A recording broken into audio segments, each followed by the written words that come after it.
তো যাই হোক গাইস, ভালো মন্দ যে খাই না তা না, আসলে ভালো মন্দ আলহামদুলিল্লাহ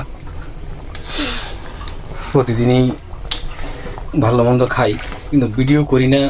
ভিডিও না করার একটা রিজন আছে, সেটা হচ্ছে পাওনাদার আছে। তো এই ভিডিও ছাড়লে ওরা করে কি, দেখে, লাইক কমেন্ট করুক আর না করুক, দেখে দেখা ফোন করে জ্বালা যন্ত্রণা করে যে তোর মাছ মাংস কিনে টাকা হয়, আমগো ধার দেনা দেওয়ার টাকা হয় না।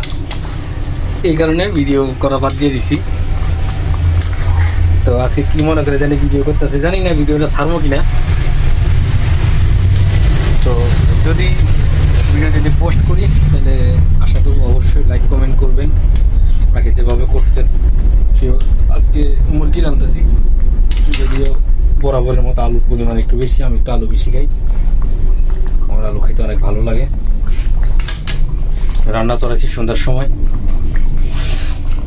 সময় রান্না চড়াইয়া গ্যাস নাই আমি এই যে মোটামুটি একটু আসিচ্ছি গ্যাস, এই পর্যায়ে আছি। দেখা যাক, ভাতের চাল এনে ফিরে রাখছি, রাতের বাজে গেছে 10টার বেশি। কবে রান্না হবে, কবে খাবো, সকালে আবার ডিউটি আছে। বেচালার মানুষের জীবন। তো যে যেখান থেকে দেখতেছেন এই ভিডিওটা, আমি টিকটকে ছাড়বো, ইউটিউবে ছাড়বো, ফেসবুকে ছাড়বো, যে যেখান থেকে দেখেন অবশ্যই কমেন্ট করে জানাবেন কে কোথেকে দেখছেন। হ্যাঁ আঙ্কেল,